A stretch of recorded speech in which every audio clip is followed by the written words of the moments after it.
Hello and welcome to government class. In today's government class, we'll be looking at the political system of the Oyo Empire.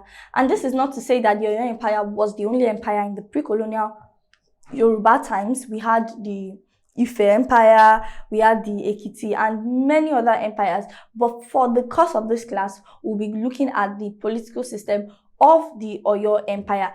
The Oyo Empire was a very vast and large empire. They had power and they could take decisions in other empires such as Ekiti and Ijebu and Ife. They could make decisions concerning these empires too. So it was the Oyo Empire then was very powerful, was large, and they had a vast amount of land.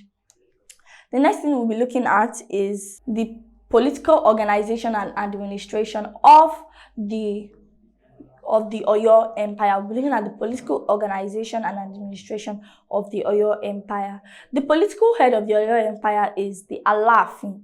The Alaafin is the political head of the Oyo Empire, and the Alaafin was chosen by the oyomesi. The oyomesi, there are 7 hereditary kingmakers of the empire. They are the 7 hereditary kingmakers of the empire. They're the one in charge of installing and dethroning a king. So the Alaafin was the political head of the Oyo Empire, and it was chosen by the oyomesi, the 7 hereditary kingmakers of the empire.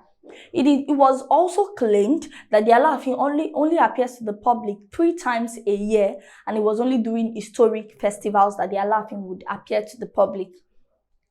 The Alaafin was assisted in the administration of the empire by the Aremo, the Bashorun, the oyomesi, and others. The Bashorun, who is the prime minister, and the oyomesi, they played a key role in the administration. Next thing we'll be looking at in the political organization and administration of Oyo Empire is the Aremo. Who is the Aremo? The Aremo was the eldest son of the ruling Alaafin, but he cannot succeed his father when his father dies. He could only work to assist his father in the administration. He cannot succeed his father when his father dies. He can only work to assist his father in the administration. The next person we'll be looking at is the Bashorun. The Bashorun was the prime minister, and he was the leader of the 7 hereditary kingmakers who we call the oyomesi. The Bashorun was the prime minister, and he was the leader of the 7 hereditary kingmakers in the old Oyo Empire.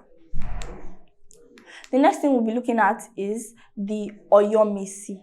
The oyomesi were the 7 hereditary kingmakers in the empire, and their leader was the Bashorun.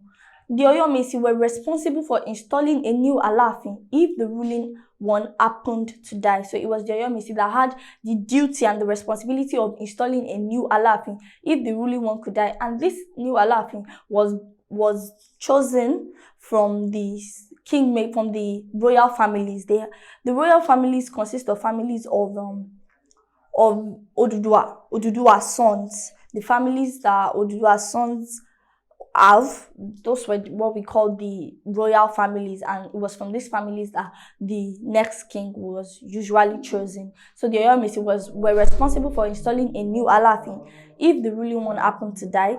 They also worked hand in hand with the Alaafin in the administration of his empire. The next thing we'll be looking at is the Baale or Oba. The Baale or Oba are, we can call them the provincial governors. The important duty of the Baale or Oba is that they guaranteed the payment of tributes and the paying of homage to Oyo. So we can call them, they are similar to the Akimis in the Hausa pre-colonial times. They are similar to the Akimis. They ensured that they guaranteed the payment of the tributes to the Alaafin, and they also ensured paying of homage to Oyo.